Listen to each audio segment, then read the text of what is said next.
Отиваме към хижа Балкански рози и както виждате, това вече е в действие и го управлявам с ръката. Там ще падне.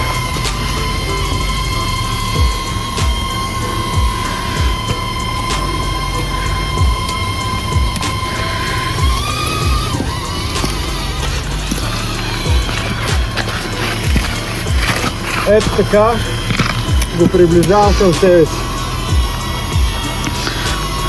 И когато сте готови, само подавате ръка и той каца в ръката ви.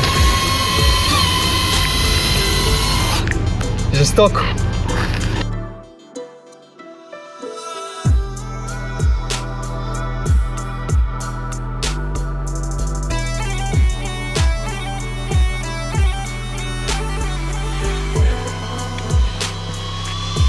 Живеем в бъдещето, дами и господа. Всеки може да си има един личен робот, асистент, който да заснема всяко негово приключение.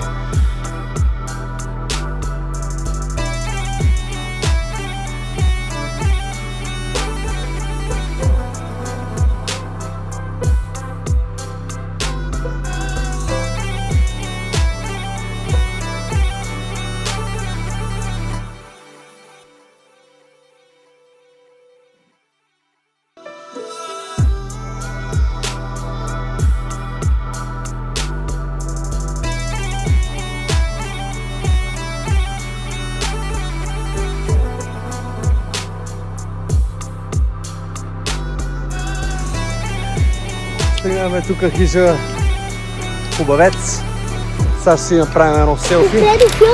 Продължаваме към Балкански рози.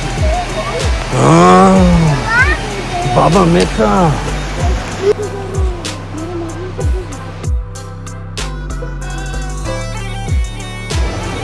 Доста се забавляваме с малкия бръмбазък, но искам да ви кажа, че трябва да сте изключително внимателни, когато го позиционирате в гората, защото може да заседне между няколко клончета. Но имайте едно на ум за това нещо, че при малко по-агресивно позициониране може и да не сработят защитите. Другото интересно нещо е, че замръзна точно преди моста и не искаше да помръдне и да последва сина ми, което ми говори, че е възможно да има сензори, които да казват: внимание, опасност, вода, стой, не мърдай.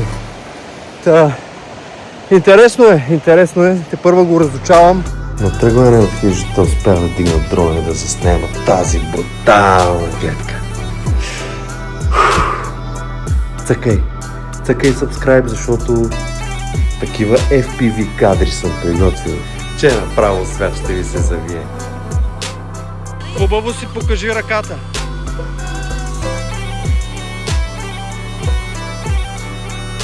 Браво!